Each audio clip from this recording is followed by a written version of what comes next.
You got this! You got this! You got this! You have got this! Yay! Yeah!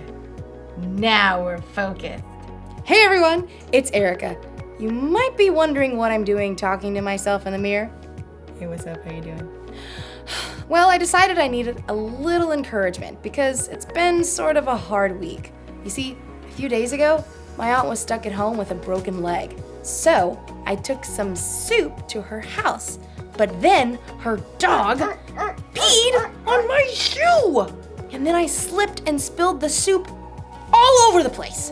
And then the next day, I was walking home from the library and a car drove through a puddle next to me and splashed water all over me and all over my library book. Are you kidding me? Then, yesterday, I tripped over a sleeping cat and I fell into a prickly rose bush. Ow. So, it's been one of those weeks. And I'm trying to encourage myself to have a better day. But it's going to take faith. Faith is trusting in what you can't see because of what you can see. So even though I still have a few scratches from yesterday's catastrophe, I have faith that today will be better. See? It's better already! Today's story is all about some people who are having a bad week. Actually, several weeks. And okay, maybe they had bigger problems than spilled soup, a wet library book, and a thorny rose bush. But my week was still pretty bad. I'll see you when the storm passes. That'll make sense after the story. The Bible. It's 66 books of history, stories, letters, and poetry that fit together to form God's one big story. The epic adventure of how He created us and loves us so much that He made a way to rescue us. As we travel through the Bible, from Genesis to Revelation, we discover people who met God and found their lives changed forever. Now, for an amazing story, inspired by the book of Acts, chapters 27 and 28. Paul faced many difficult days because he taught so boldly about Jesus. He was beaten, made fun of, thrown into jail, and run out of town. At last, in Jerusalem, Paul was arrested by Roman soldiers after a mob tried to kill him. He speaks against our law! Get rid of that guy! Paul paced in his prison cell. The Lord stood next to him. Be brave. You have told people about me in Jerusalem. You must do the same in Rome. Because a group of Jews were plotting to kill him, Paul was taken to the governor in Caesarea. From there, he was ordered to Rome to stand trial before Caesar. Then, he was handed off to a Roman commander for the sea journey. I am Julius of the Imperial Guard. I am very imperious, but also a reasonable human being. Glad to hear it. Julius allowed Paul to visit with friends as they stopped at the port city of Sidon. From there, they sailed around Cyprus, transferred to a ship from Egypt, carrying grain to Italy. The ship fought against the wind for many days until they arrived in a town on the island of Crete called Fair Havens. It was already well into October, a risky time for sea travel. Men, I can see that our trip is going to be dangerous. The ship will be lost and our own lives will be in danger. A reasonable concern. The pilot and ship's owner wanted to reach a better harbor for the winter. Pish posh. We can make it to Phoenix. Well, Feel that? Gentle southerly breeze. Perfection. we leave at once. Anchors away! But very soon, the gentle breeze transformed. Within a short time, the wind beat against the ship with the strength of a hurricane. The pilot gave up fighting the gale. Hoist the lifeboat! Secure ropes around the bow! Jettison the cargo!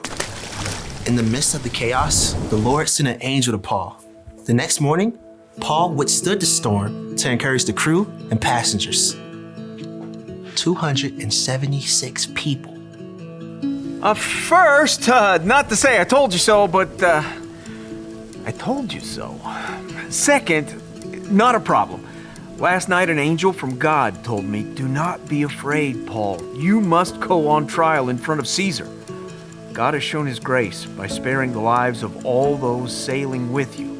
But we must run the ship onto an island.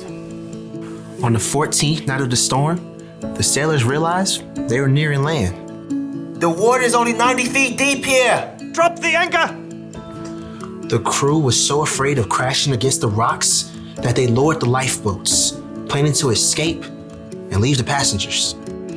Julius, these men must stay with the ship. If they don't, you can't be saved. A reasonable request. Cut the ropes! The soldiers cut the ropes so the crew could not escape. Just before dawn, Paul gathered everyone on board, shouting above the wind. Not a problem. None of you will lose a single hair from your head. Now, I'm asking you to eat so you can live.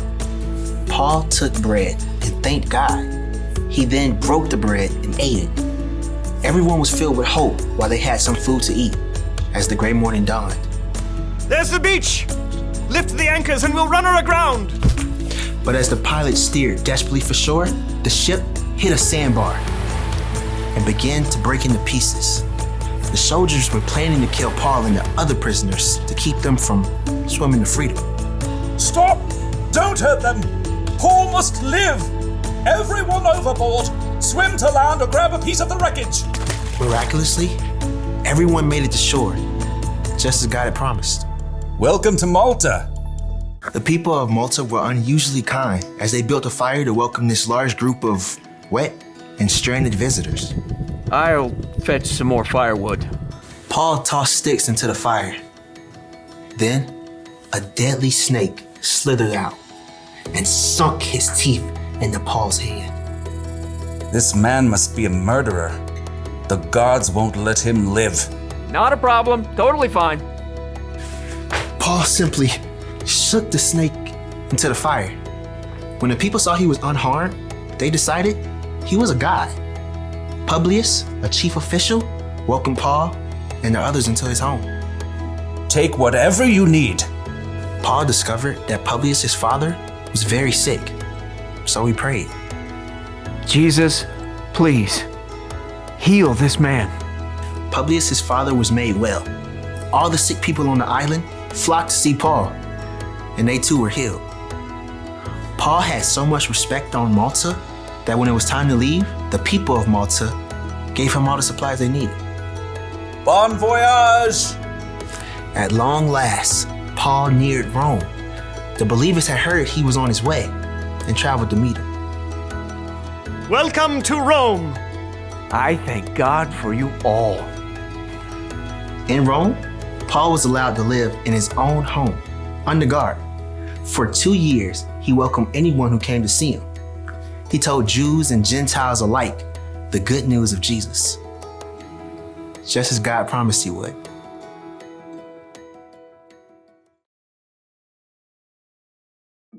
So, a shipwreck is probably worse than tripping on a cat, but a bad week is a bad week. And the important thing to realize is that we all have problems, and we all get to choose how we react to those problems. Paul chose to trust that God was with him no matter what he was going through. You see, Paul understood that God had a bigger plan. Ever since Paul came to know Jesus as God's son, he had devoted his life to telling others about Jesus. And Paul knew that no matter what problems he faced, they were worth it if it helped him spread the good news of Jesus to the world. So Paul didn't necessarily focus on the storm, the shipwreck, and the snake bite like they were problems. Instead, he trusted that God was leading him somewhere. He trusted that God had a plan. And Paul's not the only person who can change focus like that. We can too! When we hope and trust in Jesus, it can change how we look at our problems. That's the one thing to remember today. Knowing Jesus changes the way you see your problems. When you're having one of those weeks, or months, or years, or whenever we have a problem, sometimes the bad stuff is all we can focus on. But when you know that God has a plan and that Jesus is always with you, it can help take the focus off yourself and put your focus on Him. Whenever you're facing tough situations, remembering that God is with you can make it less hard or scary. So don't forget. God has got this. See you next time. Bye.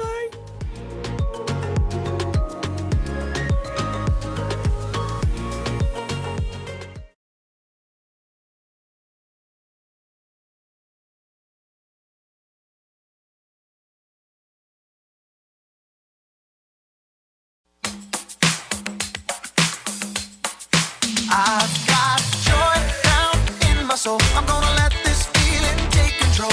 Joy down in my soul to stay, and nothing's gonna take it away. Joy down in my soul. I'm gonna let this feeling take control. Whatever comes my way, I'll be okay.